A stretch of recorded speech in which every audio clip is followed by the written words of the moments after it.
الحمد لله نحمده ونستعينه ونستغفره ونعوذ بالله من شرور أنفسنا ومن سيئات أعمالنا من يهد الله فلا مضل له ومن يضلله فلا هادي له وأشهد أن لا إله إلا الله وأشهد أن محمدًا عبده ورسوله يا أيها الذين آمنوا اتقوا الله وقولوا قولا سديدا يصلح لكم أعمالكم ويغفر لكم ذنوبكم ومن يطع الله ورسوله فقد فاز فوزا عظيما۔ مثالی عورت کی صفات کے بارے میں دوسری صفت نیک ہونا ہے۔ عورت کی سب سے بڑی خوبی جس میں ساری ہی خوبیاں اور بہترین صفات آ جاتی ہے وہ اس کا نیک اور صالح ہونا ہے، اور یہ بات بہت سی حدیثوں میں ذکر کی گئی ہے، بلکہ رشتے کی تلاش میں بھی اسی کو معیار بنانے کی تعلیم دی گئی ہے۔ ذیل میں اس سلسلے کی چند احادیث ملاحظہ فرمائیں۔ حضرت سیدنا ابو ہریرہ رضی اللہ عنہ کہتے ہیں کہ رسول کریم صلی اللہ علیہ وسلم نے فرمایا، تنکح المرأة لأربع لمالها ولحسبها ولجمالها ولدینها فاصفر بذات الدین تربت یداک۔ یعنی کسی عورت سے نکاح کرنے کے بارے میں 4 چیزوں کو ملحوظ رکھا جاتا ہے۔ اول اس کا مالدار ہونا، دوہم اس کا حسب نسب والی ہونا، سوہم اس کا حسین و جمیل ہونا، اور چارم اس کا دیندار ہونا۔ پس تم دیندار عورت کو اختیار کرنے میں کامیابی حاصل کرو، تمہارے دونوں ہاتھ خاک آلودہ ہو جائے۔ یعنی اگر تم دیندار کو ملحوظ نہ رکھو اور محض حسن و جمال کی تلاش میں پڑ جاؤ، جیسے کہ آج کل اکثر مال و متاع کے لیے نکاح کرتے ہیں جس میں برکت نہیں ہوتی۔ حضرت عبداللہ ابن عمر رضی اللہ عنہ نبی کریم صلی اللہ علیہ وسلم سے ارشاد نقل فرماتے ہیں، الدنیا متاع وخیر متاع الدنیا المرأة الصالحہ۔ یعنی دنیا متاع فائدہ اٹھانے کی چیز ہے، اور دنیا کی تمام فائدہ اٹھانے کی چیزوں میں سب سے بہتر چیز نیک عورت ہے۔ اللہ اکبر! دیکھیے گاڑی بنگلہ سب سے بہتر عورت کو بتلایا ہے، اس لیے اس کی قدر کرنی چاہیے۔ نبی کریم صلی اللہ علیہ وسلم کا ارشاد ہے، لیس من متاع الدنیا شیء افضل من المرأة الصالحہ۔ دنیا کی فائدہ اٹھانے کی چیزوں میں سے کوئی چیز نیک عورت سے بہتر اور افضل نہیں ہے۔ ان نوجوانوں کو تھوڑا سوچنا چاہیے جو ساری رات فیس بک وغیرہ پر گزارتے ہیں اور اپنی عورتوں کے حقوق ادا نہیں کرتے۔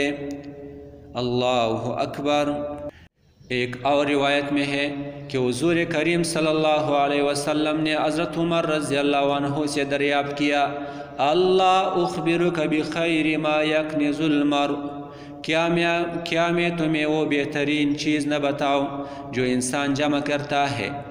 آج تو ہم رقم جمع کرتے ہیں، گاڑیاں وغیرہ مال و اسباب جمع کرتے ہیں، تو آپ صلی اللہ علیہ وسلم نے خود جواب فرمایا، المرأة الصالحہ، وہ نیک عورت ہے۔ سبحان اللہ!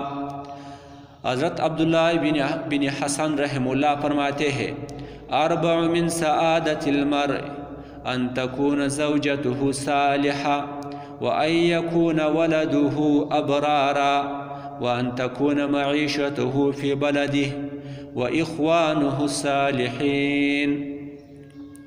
4 چیزیں انسان کی خوش نصیبی میں سے ہے، ایک یہ کہ اس کی بیوی نیک ہو، نمبر 2 اس کے اولاد نیک ہو، نمبر 3 اس کی معیشت اس کے شہر میں ہو، نمبر 4 اس کے بھائی نیک ہو۔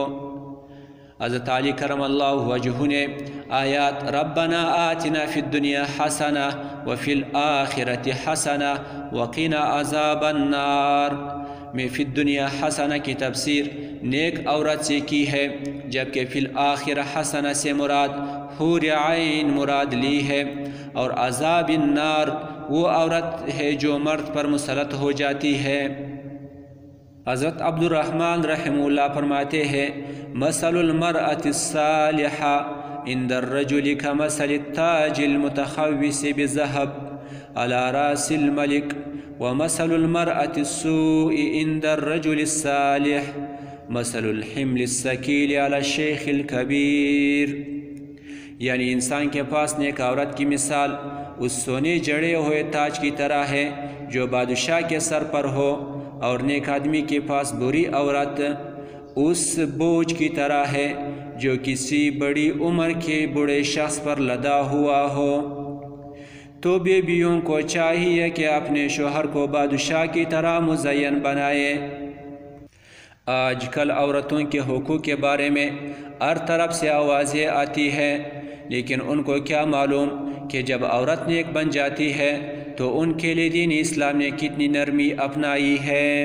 چنانچہ رسول اللہ صلی اللہ علیہ وسلم نے فرمایا تحقیق حق تعالیٰ نے عورتوں کے حصہ رشک کا ثواب لکھا ہے اور مردوں پر جہاد لکھا ہے، پس جو عورت ایمان اور طلب ثواب کی نیت سے رشک کی بات پر جیسے شوہر نے دوسرا نکاح کر لیا صبر کرے گی اس کو شہید کے برابر ثواب ملتا ہے۔